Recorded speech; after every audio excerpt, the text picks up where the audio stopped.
कहानी है उस लड़के और लड़की की जो अपने प्यार के सहारे अपनी सारी खुशियां एक साथ बांट रहे और उन्हें दुगना कर रहे और अपने गम बांटकर उन्हें कम कर रहे। इस कहानी में अनिरुद्ध नाम का लड़का है और प्रिया नाम की एक लड़की है। अनिरुद्ध बड़ा ही सीधा साधा लड़का है। अनिरुद्ध के लिए उसका परिवार ही सब कुछ है। अनिरुद्ध अपने परिवार के लिए कुछ भी कर सकता है, इसलिए वह दिन रात मेहनत करता है और दिन रात मन लगाकर पढ़ाई करता है, साथ ही साथ कुछ काम करता है जिससे कुछ पैसे कमा सके। अनिरुद्ध दिन रात इसलिए मेहनत करता है ताकि वह पढ़ लिख कर कुछ कर सके, बड़ा आदमी बन सके और अपने परिवार का नाम रोशन करे। अनिरुद्ध की यही ख्वाहिश थी कि अपने माँ बाप को वह खुशी दे सके जिसके वह हकदार है। अनिरुद्ध इंजीनियरिंग करता है, साथ ही साथ वह पार्ट टाइम जॉब भी करता है। अनिरुद्ध चाहता है कि वह बहुत बड़ा आदमी बने, उसे अपने करियर में सक्सेस मिले, ताकि आगे चलकर उससे उसके परिवार को किसी भी तरह की मुसीबत का सामना न करना पड़े। अनिरुद्ध रोज की तरह अपने ऑफिस जा रहा रहता है। वहां आज उसके ऑफिस में एक प्रिया नाम की लड़की ने न्यू ज्वाइनिंग की होती है। प्रिया को देखते ही अनिरुद्ध को उससे प्यार हो जाता है, पहली नज़र वाला प्यार। प्रिया भी अनिरुद्ध की तरह ही सीधी साधी लड़की होती है जिसके लिए उसका परिवार और उसका फ्यूचर ही सब कुछ है। वह अपने माँ बाप का हाथ बटाने के लिए पढ़ाई के साथ साथ पार्ट टाइम जॉब भी करती है। प्रिया लेकिन अनिरुद्ध से थोड़ी सी अलग है। अनिरुद्ध अपने माँ बाप के कहने पर चलता है, जैसा वह कहते हैं वह वैसे ही करता है। लेकिन प्रिया अपने सपनों को जीना चाहती है, वह अपने सपने पूरे करना चाहती है। उसका जो दिल चाहता है वह वही करती है। उसने कभी दुनिया की फिक्र नहीं की, लेकिन उसके परिवार की पुरानी सोच उसके सपनों के आड़े आ गई, इसलिए प्रिया अपने सपने अब तक जी नहीं पा रही थी।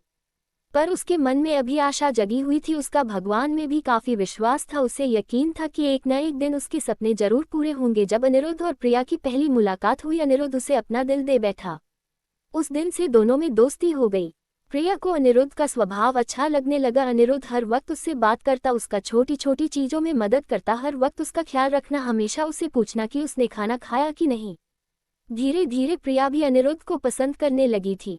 फिर एक दिन अनिरुद्ध ने प्रिया से अपने प्यार का इजहार किया और प्रिया ने भी हाँ कह दी, क्योंकि प्रिया को भी प्यार चाहिए था। वह हमेशा अकेली थी, अंदर से उसे कभी इतना प्यार नहीं मिला किसी से और ना ही किसी ने कभी उसकी परवाह की। अनिरुद्ध का ऐसा स्वभाव प्यार भरा और परवाह करने वाला देखकर प्रिया ने उसके प्यार को कबूल किया और अपने प्यार का भी इजहार किया। इसी तरह दोनों एक साथ घूमते मिलते, एक दूसरे से बातें करते और अपने प्यार की खुशियों के पल समेटते रहे।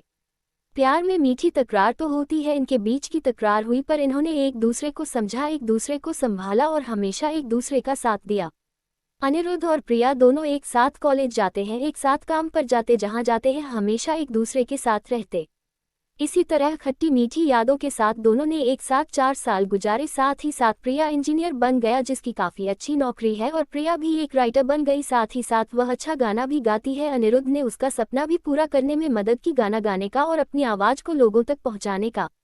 इतना समय साथ गुजारने के बाद दोनों के बीच में प्यार बहुत गहरा हो गया। दोनों एक दूसरे के बिना अब जी नहीं सकते थे। दोनों एक दूसरे के दिल की धड़कन बन चुके थे। दोनों ने सोचा कि वह अब अपने अपने परिवार वालों को उनके रिश्ते के बारे में बताएंगे।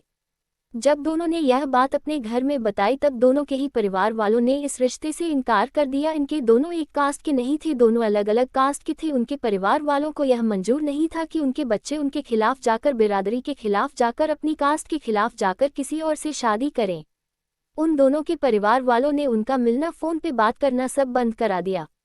दोनों एक दूसरे के बिना रह नहीं पा रहे थे, दोनों एक दूसरे की याद में तड़प रहे थी, दोनों एक दूसरे को मिलने के लिए बेचैन थी।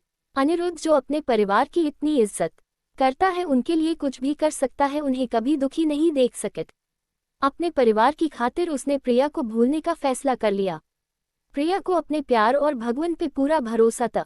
उससे यकीन था कि वह एक न एक दिन जरूर अनिरुद्ध के साथ होगी, इसलिए उसने कभी हिम्मत नहीं हारी।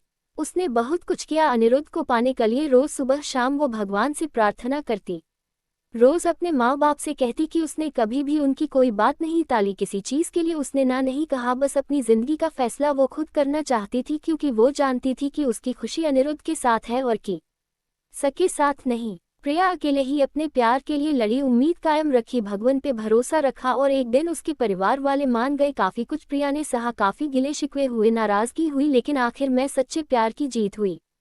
किसी तरह अनिरुद्ध को भी प्रिया ने मन लिया उन दोनों के प्यार के वास्ते, और उनके साथ को देखकर उनके परिवार वाले राजी हो गए इस रिश्ते के लिए।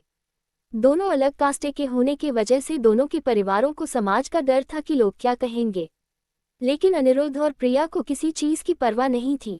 दोनों ये बात अब समझ चुके थे कि उनके प्यार के सामने कोई चीज़ बड़ी नहीं, वो अपने प्यार के सहारे कोई भी लड़ाई लड़ सकते हैं और जीत सकते हैं। आज के ज़माने में कुछ लोग ऐसे भी हैं जो अब भी जात पात ऊंच नीच को मानते हैं, पर इस कहानी से हमें यही सीखने मिलता है कि प्यार की कोई जात नहीं होती, प्यार का कोई धर्म नहीं होता, प्यार तो प्यार होता है जिसके सहारे ज़िंदगी खुशी से जी सकते हैं।